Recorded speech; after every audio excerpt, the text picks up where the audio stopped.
কোনো একটি স্থানে বেআইনি সমাবেশ সংগঠিত হচ্ছে, অথবা এভাবেও বলা যায় যে এমন একটি বেআইনি সমাবেশ সংগঠিত হচ্ছে যেটার পরবর্তীতে হচ্ছে দাঙ্গার রূপ নিতে পারে, ঠিক আছে, বা দাঙ্গা সংগঠিত হচ্ছে বা সংগঠিত হতে যাচ্ছে। এখন কোনো একজন সরকারি কর্মচারী তার কর্তব্য পালনরত অবস্থাতে তার উপরে নির্দেশক্রমে তিনি সেই দাঙ্গা ছত্রভঙ্গ করার চেষ্টা করছিলেন, ঠিক আছে। তো তিনি যে এই দাঙ্গাটি মানে ছত্রভঙ্গ করার বা প্রতিহত করার চেষ্টা করছিলেন, ঠিক সেই মুহূর্তে যদি কোনো ব্যক্তি বা কোনো লোক সেই সরকারি কর্মচারীকে যদি আক্রমণ করে বা আক্রমণ করার হুমকি প্রদর্শন করে, মানে যেন তিনি সেই দাঙ্গা কিংবা সেই বেআইনি সমাবেশ যেন ছত্রভঙ্গ করতে না পারে, ঠিক আছে। তো এই ক্ষেত্রে হচ্ছে তাকে যদি আক্রমণ করে বা আক্রমণ করার চেষ্টা করে, কিংবা তাকে যদি তার কাজে বাধা প্রদান করে বা বাধা প্রদানের চেষ্টা করে, অথবা কোনো ধরনের কোনো অপরাধমূলক বল প্রয়োগ করে বা অপরাধমূলক বল প্রয়োগের হুমকি বা ভীতি প্রদর্শন করে, তাহলে যে ব্যক্তি এমনটি করেছেন তাকে হচ্ছে, অর্থাৎ সরকারি কর্মচারীর প্রতি যিনি এমনটি করেছেন, যে ব্যক্তি এমনটি করেছেন তাকে দণ্ডবিধি আইন 1860-এর 152 ধারা অনুসারে 3 বছর পর্যন্ত যে কোনো মেয়াদের সশ্রম বা বিনাশ্রম কারাদণ্ড অথবা অর্থদণ্ড অথবা উভয় দণ্ডে দণ্ডিত করা হবে। এবং এই টোটাল বিষয়টি হচ্ছে দণ্ডবিধি আইন 1860-এর 152 ধারাতে উল্লেখ রয়েছে। তাহলে কোনো একজন ব্যক্তিকে 152 ধারাতে অভিযুক্ত করতে হলে প্রথমেই দেখতে হবে কোনো ধরনের কোনো বেআইনি সমাবেশ সংগঠিত হয়েছিল কিনা, এবং সেই বেআইনি সমাবেশ ছত্রভঙ্গ করার চেষ্টা করা হয়েছিল কিনা। তো যে ব্যক্তি এমন দাঙ্গা কিংবা বেআইনি সমাবেশ ছত্রভঙ্গ করার চেষ্টা করেছিলেন, তিনি কোনো সরকারি কর্মচারী ছিলেন কিনা, এবং সেই সরকারি কর্মচারী সেই সময় কর্তব্য পালনরত অবস্থায় ছিলেন কিনা। এরপরে যে বিষয়টি দেখতে হবে সেটা হচ্ছে যিনি অভিযুক্ত ব্যক্তি তিনি এই সম্পর্কে জ্ঞাত ছিলেন কিনা, মানে যিনি এই বিষয়গুলো হচ্ছে জানতেন কিনা, এবং সেই আসামি বা অভিযুক্ত ব্যক্তি সেই সরকারি কর্মচারীকে তার দায়িত্ব পালনে বাধা প্রদান করেছেন কিনা, কিংবা আক্রমণ করেছিলেন কিনা, অথবা আক্রমণের চেষ্টা করেছিলেন কিনা, অপরাধমূলক বল প্রয়োগ করেছিলেন কিনা, বা অপরাধমূলক বল প্রয়োগের হুমকি প্রদান করেছিলেন কিনা, ঠিক আছে। এই বিষয়গুলো যদি থাকে তাহলে হচ্ছে সেই ব্যক্তিকে 152 ধারায় অভিযুক্ত করা যাবে।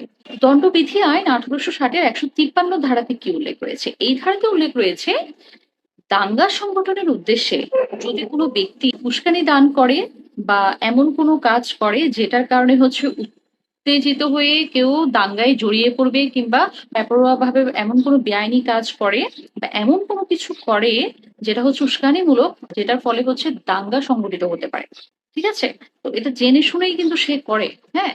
তো এমনটা যদি করে থাকে তাহলে সেই ব্যক্তির জন্য শাস্তির কি বিধান রয়েছে? আচ্ছা, সেই ব্যক্তির শাস্তি কি হতে পারে সেটা তো আমরা অবশ্যই জানবো। তার আগে আমরা এই বিষয়টি একটু জেনে নিই যে এখানে আসলে উস্কানি কথাটা কেন বলা হয়েছে। দেখুন, আমাদের সমাজে কিন্তু এমন অনেক ব্যক্তি রয়েছে যারা কিন্তু নিজস্ব স্বার্থ উদ্ধারের জন্য বিভিন্নভাবে তাদের কাজকর্মের মাধ্যমে, কথাবার্তার মাধ্যমে বা কোনো বেআইনি কাজের মাধ্যমে, হ্যাঁ, ডিরেক্টলি কিংবা ইনডিরেক্টলি হচ্ছে তারা কি করে, উস্কানি দান করে।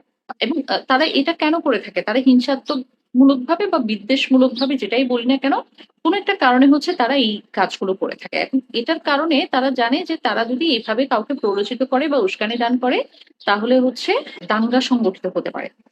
এটা কিন্তু তারা জানে, জেনে শুনে কিন্তু এই কাজটা তারা করে। 153 ধারাতে যেটা বলা হয়েছে সেটা হচ্ছে যদি কোনো ব্যক্তি দুরভিসন্ধি ভাবে কিংবা হিংসাত্মক বা বিদ্বেষমূলক ভাবে যদি কোনো ধরনের কোনো বেআইনি কাজ করে কাউকে উস্কানি প্রদান করে, আর এই ধরনের প্ররোচনার ফলে কিংবা উস্কানির ফলে যদি উত্তেজিত হয়ে সেই দাঙ্গাটি যদি সত্যি সত্যি সংগঠিত হয় বা দাঙ্গার মতো এই অপরাধটি যদি সংগঠিত হয়, তাহলে যিনি উস্কানি দান করেছেন সেই ব্যক্তিকে হচ্ছে 1 বছর পর্যন্ত যে কোনো মেয়াদের সশ্রম বা বিনাশ্রম কারাদণ্ডে দণ্ডিত করা হবে, অথবা অর্থদণ্ডে দণ্ডিত করা হবে, অথবা উভয় দণ্ডে দণ্ডিত করা হবে।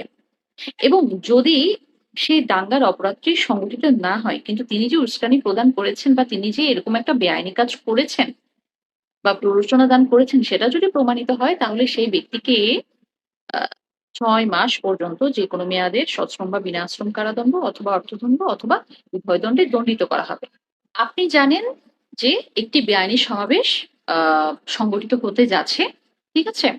তো এখন সেই বেআইনি সমাবেশটি মানে সংগঠিত করার উদ্দেশ্যে হচ্ছে সেখানে মানে যোগদান করার জন্য কিছু লোককে ভাড়া করা হয়েছে, অর্থাৎ কিছু লোককে নিযুক্ত করা হয়েছে বা ভাড়া করা হয়েছে সেই বেআইনি সমাবেশে অংশগ্রহণ করার জন্য। অথবা এভাবেও বলা যায় কিছু লোককে মানে ভাড়া করা হচ্ছে বা নিযুক্ত করা হচ্ছে সেই বেআইনি সমাবেশে অংশগ্রহণ করার জন্য। এই পুরো টোটাল বিষয়টি আপনি জানেন। এখন আপনি জেনে শুনে এমন একটি বেআইনি সমাবেশে অংশগ্রহণ করার জন্য যেই ব্যক্তিগণকে আসলে ভাড়া করা হয়েছে বা নিযুক্ত করা হচ্ছে, সেই ব্যক্তিদেরকেই আপনি কি করলেন? আশ্রয় দিলেন। কোথায় আশ্রয় দিলেন? আপনার গৃহে বা বাড়িতে। অর্থাৎ আপনার তত্ত্বাবধানে আপনি কি করলেন? তাদেরকে আপনি আশ্রয় দিলেন। এই ক্ষেত্রে আপনার শাস্তি কি হতে পারে?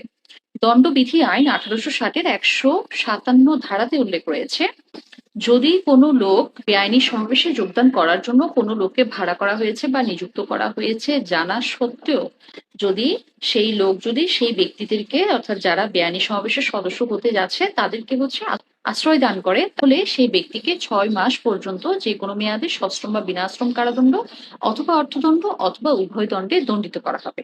দণ্ডবিধি আইন 1860-এর 158 ধারাতে কি উল্লেখ রয়েছে? এই ধারাতে উল্লেখ রয়েছে, যদি কোনো ব্যক্তি 141 ধারায় বেআইনি সমাবেশের উদ্দেশ্যে যে কার্যসমূহ রয়েছে সেখানে যদি একটিও সম্পাদন করার উদ্দেশ্যে, সেখানে সাহায্য করার উদ্দেশ্যে কারো দ্বারা নিযুক্ত হয়, তাহলে সেই ক্ষেত্রে অর্থাৎ যে ব্যক্তি নিযুক্ত হবে সেই ব্যক্তিকে 6 মাস পর্যন্ত যে কোনো মেয়াদে সশ্রম বা বিনাশ্রম কারাদণ্ডে দণ্ডিত করা হবে অথবা অর্থদণ্ডে দণ্ডিত করা হবে অথবা উভয় দণ্ডে দণ্ডিত করা হবে।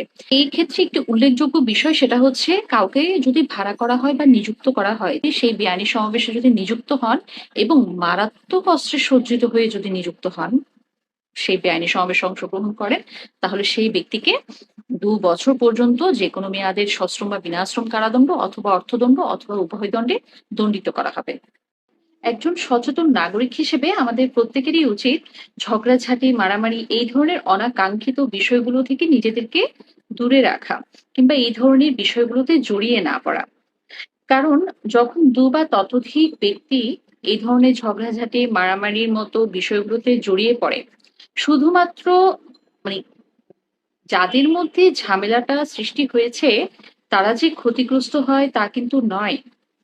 এর আশেপাশে অন্যরা যারা রয়েছেন, অর্থাৎ যখন কোনো ঝগড়াঝাটি কিংবা মারামারি যখন কোনো প্রকাশ্য স্থানে হয়ে থাকে, তো আশেপাশে যে মানুষজন রয়েছে বা লোকজন রয়েছে তারাও কিন্তু সমানভাবে ক্ষতিগ্রস্ত হয়। তাদেরও কিন্তু এই বিষয়টির জন্য শান্তি নষ্ট হয়। আপনি কিংবা আপনার সাথে যিনি ঝগড়াঝাটি বা মারামারিতে জড়িয়ে পড়েছেন তিনি, কারোরই কিন্তু কোনো অধিকার নেই যে অন্য কোনো সাধারণ জনগণের শান্তি নষ্ট করা। ঠিক আছে?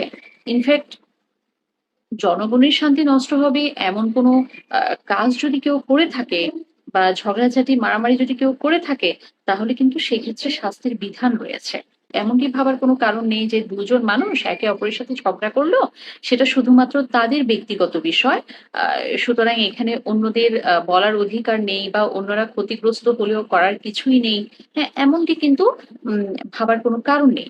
কারণ প্রকাশ্য স্থানে যদি কেউ ঝগড়াঝাটি, মারামারিতে লিপ্ত হয় এবং সেটা দ্বারা যদি অন্য কোনো ব্যক্তি ক্ষতিগ্রস্ত হয়, যেহেতু এটি জনসাধারণের শান্তি নষ্ট হওয়াটা খুবই স্বাভাবিক একটা বিষয়, এবং সেই ক্ষেত্রে কিন্তু শাস্তির বিধান রয়েছে। তো আশা করছি আপনারা বুঝতে পারছেন যে আজকে আমরা কোন বিষয়টি নিয়ে আলোচনা করতে যাচ্ছি। একটু আগেই যে আমি বললাম যে ঝগড়াঝাটি কিংবা মারামারি করলে শাস্তির বিধান রয়েছে, ঠিক আছে? সেক্ষেত্রে বলা যায় দণ্ডবিধি আইন 1860-এর 159 ধারাতে মারামারি প্রসঙ্গে উল্লেখ করতে গিয়ে বলা হয়েছে, যদি 2 বা ততোধিক ব্যক্তি কোনো প্রকাশ্য স্থানে মারামারি করে শান্তি ভঙ্গ করে, তাহলে তারা মারামারি করেছে বলেই গণ্য হবে। এই ধারাতে কিন্তু শুধুমাত্র মারামারির সংজ্ঞা প্রদান করা হয়েছে, মারামারির শাস্তি কিরূপ সেটা কিন্তু এখানে উল্লেখ করা হয়নি। অর্থাৎ 2 বা ততোধিক ব্যক্তি যদি কোনো প্রকাশ্য স্থানে ঝগড়াঝাটি বা একে অপরের সাথে মারামারিতে লিপ্ত হয়ে থাকে এবং সেটার কারণে যদি মানে জনসাধারণের বা জনগণের শান্তি বিঘ্নিত হয়, শান্তি নষ্ট হয় এবং তারা যদি একে অপরের সাথে মারামারিতে লিপ্ত হয়ে যদি শান্তি ভঙ্গ করে, তাহলে তারা মারামারি করেছে বলেই গণ্য হবে। এবং এই বিষয়টি হচ্ছে এখানে বলা হয়েছে। আর প্রকাশ্য স্থান বলতে বোঝানো হয়েছে হচ্ছে, ধরুন যেই জায়গাতে মানে জনগণ সচরাচর যাতায়াত করে বা চলাচল করে, ঠিক আছে?